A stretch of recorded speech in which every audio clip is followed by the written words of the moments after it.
I'm wonderful. I'm wonderful. Whatever she's doing, I'm doing. She. All right, we'll do the scrum style, so anyone can start. Whose idea was it to do this together? Little sis.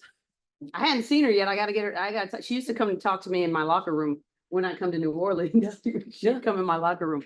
So I hadn't seen her yet. So Is the I'd like to advice- see her before I have to go out there and see her pumping her fist in my face. Is the big sister advice done from this point forward? Never. That's never done. I think this is important for us to do this together. You know, to show that you can compete and love one another. There's no difference. There's no difference from the time we played in the same uniform. We're doing what we wanted to do with the rest of our lives after playing the game, is being able to help someone else, give it someone else. Just so happens she's in a different place, I'm in a different place. But we're still who we are. And there's no love lost at all. More love. More love. I respect what she's doing, what she's done, and what she will continue to do. There's a lot of respect here. A lot. It's my little sister sitting there. So do you look at the aces and look at all that Becky's accomplished and think, I want to move towards that? Hell yeah. If you think she signed up for this shop for anything less than a championship, you don't know her.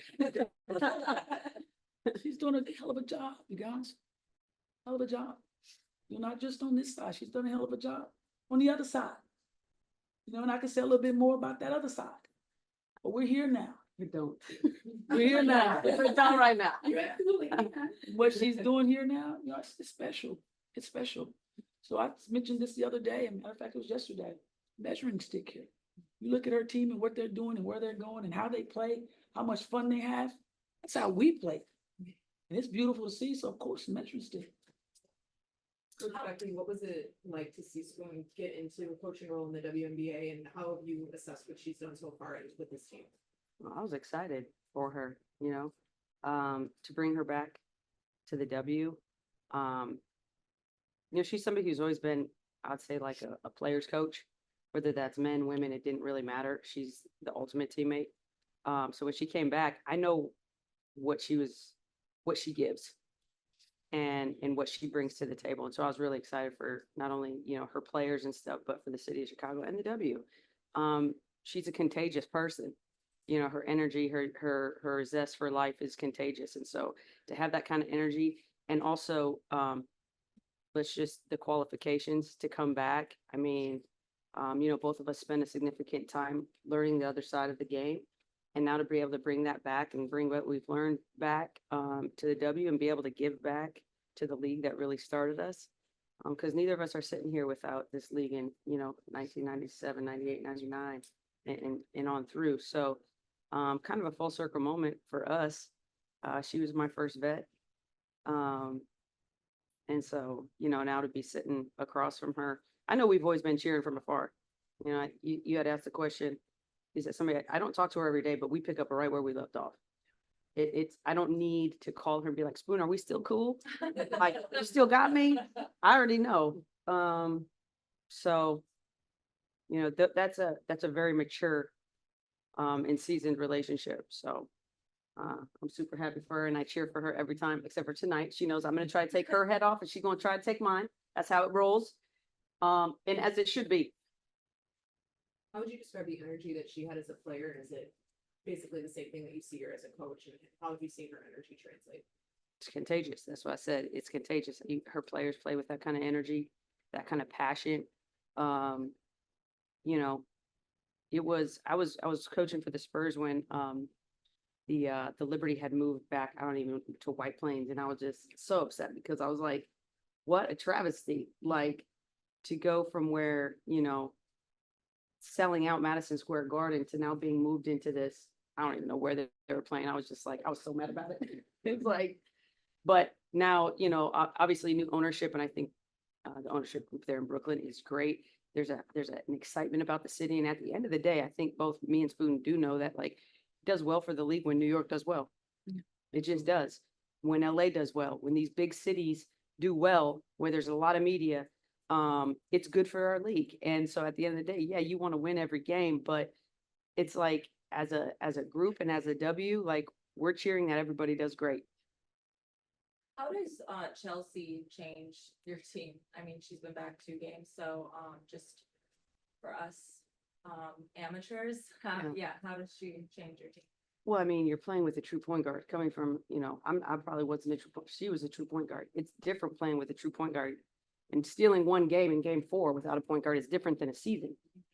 It's not the same. So, she changes everything. She's not only the brains of the business, but the heart.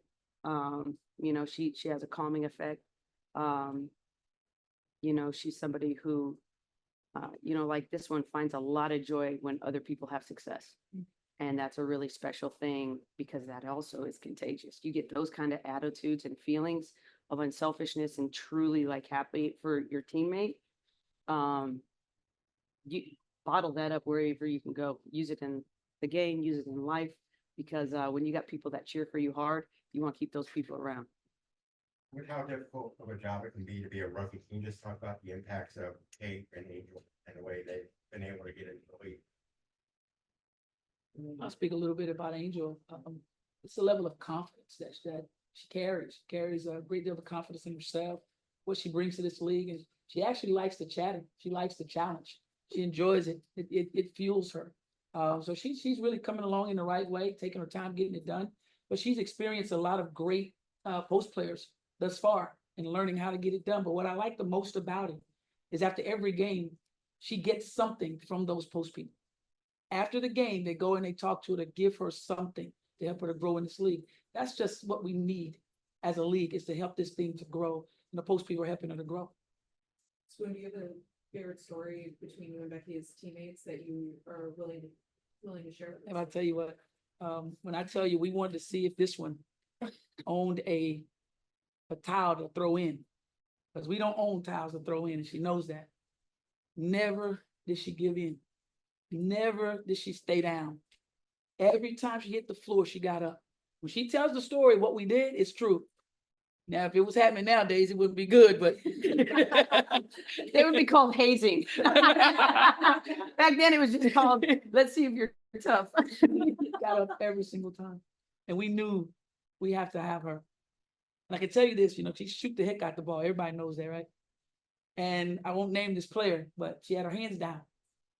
We kept telling you, better get your hands up. If she's pretty deep, Becky pulled it. Bah! Told you, get your hands up.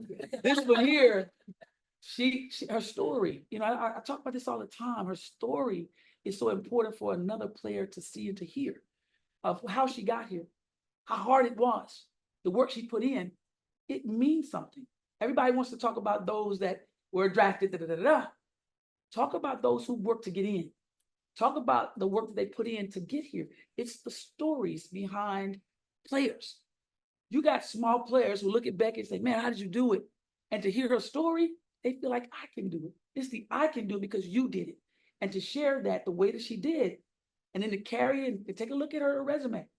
It's pretty dang strong. It's pretty dang powerful because she believed in herself. Dang everybody else is believing in herself. And every day, I'm telling you guys, she proved to us that she belonged. And that was the most important thing. That's why she where she is today. It's a belief factor in self.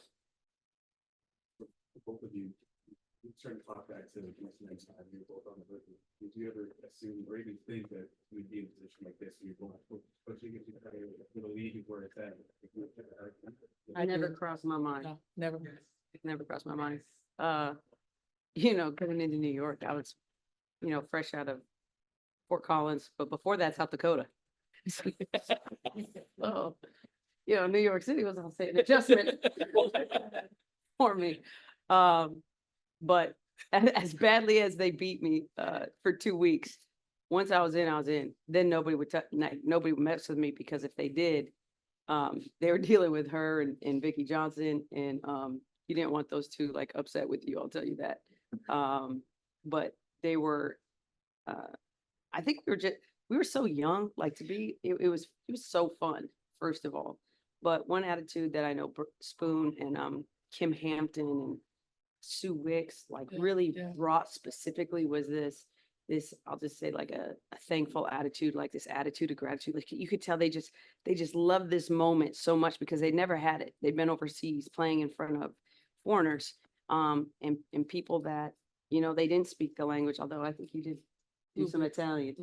But and I just think whether that's at the beginning of the league or in year 25, 27, man, be thankful for the opportunities given.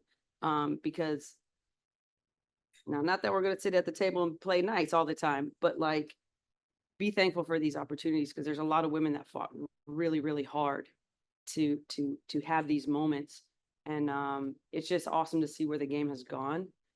You know, I know you had asked that, or he's gone, but a Kate story, but you know, she's got Angel and Caitlin. And when people were tuning in for those matchups, they also got to see my girl, Kate Martin. So, look, at the end of the day, they're really super skilled. They're fun to watch and they jaw at each other. You know, people be like, oh, Angel's talking. I'm like, nobody talks more crap than Caitlin too. Caitlin be in there talking like that's just what they did. I saw her and Melissa get into it the other day. Like, it's just, it's a different generation because they're not, I think we talk subtly. They be talking in your face, which is fine. Like, my thing is like, let them go. They're big girls. What does that say about the growth of not only the WNBA, but women's athletics where like you're not holding back, like you're not shy about this level of competition. You are jawing in each other's face like unabashedly. It's like there's no holding back. Why hold back? Why hold back? I mean, I'll be honest, I jawed too. I jawed too. And like she said, if you went after one of my teammates, you definitely going to come through me. And I'm jawing. Because we want to win. We want to win. Now, we didn't start it, but if you start it, we're going to finish it. We're going to finish it. But why not? What are you holding back for? There's no tomorrow. You're not out there to harm anyone. You're out there to go get a win. However the heck I got to go get a win, I'm going to get it. You know, there's what she said, because we are you in readers yet, by the way? Don't worry about it. Yeah. I don't want to tell anybody, but It's like, You- who's your readers? I you can't ain't- see nothing. No, hey, man, you tell everything. no, I remember, you know, I have a lot of spoon stories, but I can remember growing up when I got to New York, I can just remember thinking, man, I hope I'm that comfortable in my skin when I get older. You know, as a young player, in a generation that did want you to sit back and be quiet, her generation pushed and they did not sit back and be quiet. And that's why this generation now has voices that they never had. But it's because of that. And, you know, I grew up in very conservative like area, and women, you know, girls is just like, if you just didn't like it, you just had to sit there and shut up and kind of choke it down. Like, you didn't really speak up. And when I got to New York and I saw how she lived, that was very inspiring to me. Any I don't know if I ever told you that. Yeah, Coach, 2 more. Killing me right I'm now. wondering, since you're both Olympians, and I'm writing about your Olympic players, what does it say about the aces that you have 4, maybe 5 Olympians? Tells you you can put any coach in there and they'll do a good job. That's what it tells you. Ooh. That's all I can say about that is. Ooh. No. They've worked really hard. So I'm just really super proud of them. You know, for Jackie and Plum especially, you know, who have had to work not that the other two don't work, believe me, they do. But for them to have their first time, is really special. And those two specifically, you know, is really special that they got a 3-on-3 gold. They could get a 5-on-5 gold. And I don't know if there's a triple crown, but if we were to win a championship, they get the triple crown on that. So that's pretty cool. You know, I know she has something to say about that tonight, but that's what I'm excited for. It's just the opportunity for them because of you know, it's an opportunity only a few get. And so you better take it by the horns. And I mean, there's nothing like the Olympics. There really isn't. Has it hit either of y'all? Last one. That you guys are gonna be matching up on opposite sidelines and coaching against, like, has that hit you guys? It's doing it to me right now. It's doing it to me right now, just looking at her, and I look back at her and I can see these bangs hanging right now. Oh, Built-in water. Just Water to just see roll her, right off. Just a little baby girl at the time. Do you remember all the nicknames you gave me? They had so many nicknames for me. Well, I still hold one. What? Him hop. Yeah. I got him hop. I can come through the hallway, she know who's in it, who it is. That's it. But I'm so proud of her. This could become incredibly emotional for us. That's what he said. All right, we'll go to Zoom real fast. Make sure that my volume is on. Oh, you know, Nakai's got some crazy numbers. Yep, Nakai, so go right ahead. Okay. Hey everyone. If I can ask a question to each coach, that's fine. Becky, for you, you've got 2 games under your belt with Chelsea Gray this season. You've now had a little bit of a break heading into this one. How close are we to seeing Chelsea back in the starting lineup? Like an hour and a half. Well, there we go. Like There an we hour go. and a half. All right. Where we are. And for Coach Weatherspoon, it seems like you got a lot of usage out of Angel Reese as a hub, being able to set up some of the high-low stuff, but also some of the delay action. How do you kind of balance establishing some structure with her, but also giving her the freedom to make reads on the fly? No, I just allow her to be her. I don't try to box any of the athletes. I just allow them to be who they are, but doing it in how we want to do it as a Chicago Sky. Got you. Thank you. No, thank you. All right, thank you, coaches. Thank you.